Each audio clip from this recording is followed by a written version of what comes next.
What's up mga idol? FIBA may wildcard edition, Gilas number 1 participant.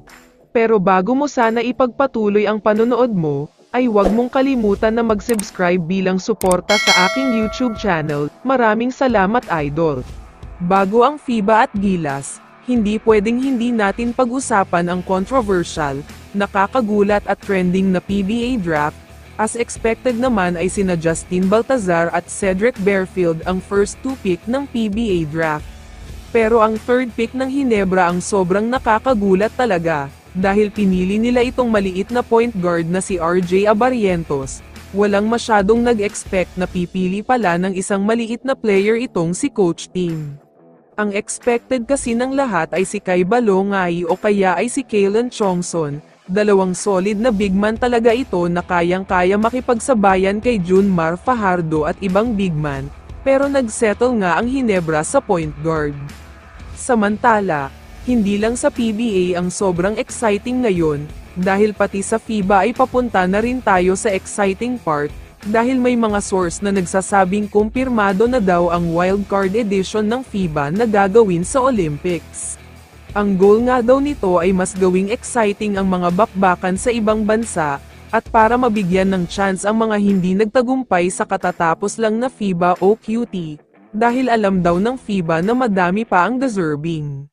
Pero ito ang mabigat dito, ang kukunin lang daw nilang team na makakakuha ng remaining slot, ay ang best performing team sa FIBA o QT at yung shocking ang panalo. Mukhang ito na talaga ang hinihintay nating mga Filipino fans. Ang pinakamabigat sa balitang ito ay mukhang Gilas Pilipinas na daw ang magiging number 1 wildcard participant, dahil maliban sa sila ang best performing team, mababa din ang losing margin nila sa Brazil. Hindi lang yan, tinitignan din ng FIBA kung capable nga ba lumaban at makipagsabayan ang pipiliin nila. At sa nakikita naman daw nila ay kayang-kaya ng Gilas na lumaban, dahil world class na rin daw talaga ang husay nila ngayon.